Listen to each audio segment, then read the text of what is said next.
एक समय की बात है, किसी गांव में एक शिवा नाम का लड़का रहता था जिसकी उम्र 15 साल की थी। शिवा एक चालाक लड़का था। शिवा के पिता की फॉर्चून की दुकान थी जिससे उनके घर का पालन पोषण चलता था और शिवा भी अब काम में अपने पिता की मदद करता था। वह भी कभी कभी दुकान पर बैठता था और दुकान का सामान बेचा करता था। वह अक्सर दुकान के सामानों को ज्यादा दाम पे बेचता था और अधिक लाभ कमाता था।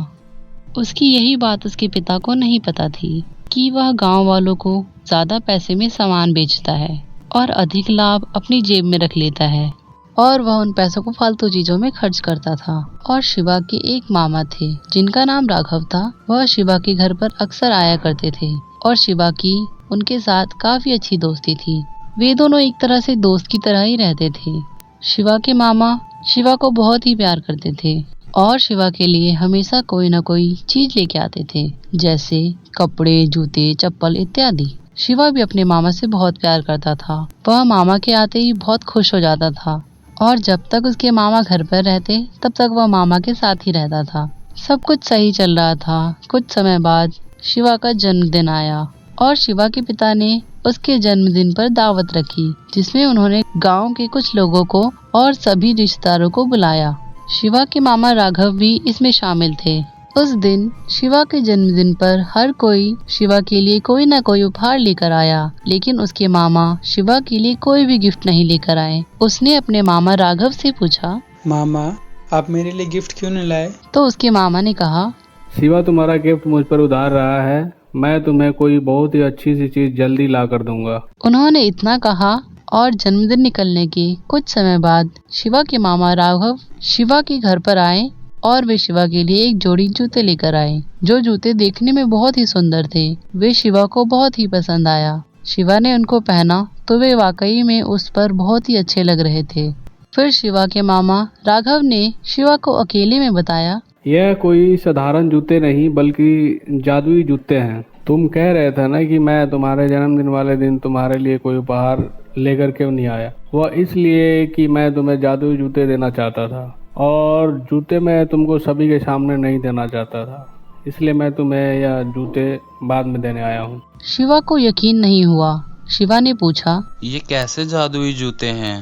तो राघव ने कहा, अगर तुम इन जूतों को पहनकर कूदोगे तो इसमें से सोने के सिक्के निकलेंगे, लेकिन तुम इससे एक दिन में सिर्फ एक ही सिक्का निकाल सकते हो। यदि तुम और एक बार कूदोगे तो सिक्के निकलते जाएंगे और तुम्हारी लंबाई कम होती जाएगी। इसलिए तुम्हें इसे पहनकर एक दिन में सिर्फ एक ही बार सोने का सिक्के प्राप्त कर सकते हो। इतना कहकर शिवा के मामा ने उन जूतों को पहना और वह उसको पहनकर कूदे तो उसमें से एक सोने का सिक्का निकला और शिवा के मामा शिवा के घर से चले जाते हैं। शिवा एक लालची किस्म का लड़का था। उसने उन जूतों को छुपा कर रख दिया।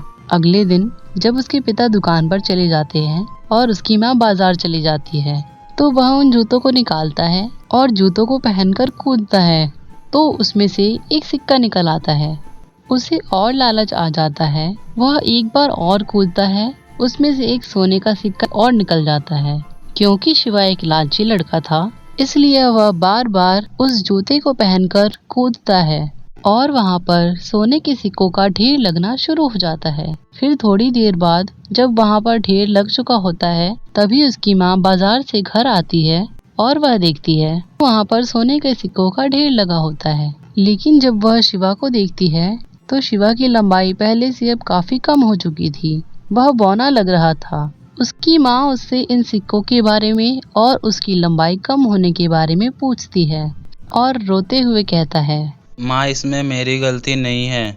यह जूते तो मुझे मामा ने दिए थे, तो मैंने ये सोचा कि क्यों ना मैं इसमें काफी सारे सोने के सिक्के इकट्ठा कर लूं, जिससे हमारे घर की समस्या दूर हो जाएगी। तो उसकी माँ कहती है, तुम्हारी लंबाई तो कम हो गई, तुम्हें इस चीज का ध्यान रखना चाहिए। अब तुम्हारी लंबाई कैसे पूरी होगी? इसलिए कहते हैं बेटा, लालच बुरी बला है। तुमने लालच किया और तुम्हारी लंबाई कम हो गई। तभी थोड़ी देर बाद शिवा के पिताजी दुकान से आ जाते हैं। वे शिवा को देखते हैं और पूछते हैं, तुम्हारी लंबाई इतनी कम कैसे हो गई है और यह सोने के सिक्के का ढेर यहाँ क्यों लगा हुआ है? इतने सारे सिक्के कहाँ से आए? इस बात पर शिवा की माँ शिवा के पिता को सारी बात बताती है और शिवा के पिता शिवा को बहुत डांटते हैं और कहते हैं, तुमने यह बात हमें क्यों नहीं बताई? तभी शिवा की माँ कहती है, अब इसे डांटने से कुछ नहीं होगा, अब तो सिर्फ राघव ही इसकी लंबाई बढ़ाने का कोई तरीका बता सकता है। वे राघव को बुलाते हैं और राघव से पूछते हैं, तुमने शिवा को यह सब ऐसा तो बता दिया, लेकिन अब इसकी लंबाई कम हो चुकी है, इसका क्या करना चाहिए? तो इस बात पर राघव कहता है, इन सभी सिक्कों को नदी में फेंकना होगा और इन जूतों को आग में जलाना होगा। तुम इन जूतों से मिले हुए सिक्के का लाभ नहीं पा सकते, तभी शिवा की लंबाई पूरी होगी, वरना यह जिंदगी भर ऐसा ही रहेगा, इसकी लंबाई कभी नहीं बढ़ेगी। इस बात पर शिवा के माता पिता राजी हो जाते हैं और वे अगले ही दिन उन सभी सोने के सिक्कों को नदी में फेंक देते हैं और जूतों को आग में जला देते हैं, जिससे कि शिवा की लंबाई पूरी हो जाती है। अब वह पहले जैसा बन चुका था, लेकिन अब उसे यह सबक मिल गया है कि लालच बुरी बला है और कभी भी लालच नहीं करना चाहिए। अगर आपको ये वीडियो अच्छी लगी तो लाइक करें और हमारी आगे की कहानियों को देखने के लिए हमारे चैनल को सब्सक्राइब भी कर लें। और हाँ दोस्तों, कमेंट करना ना भूलें।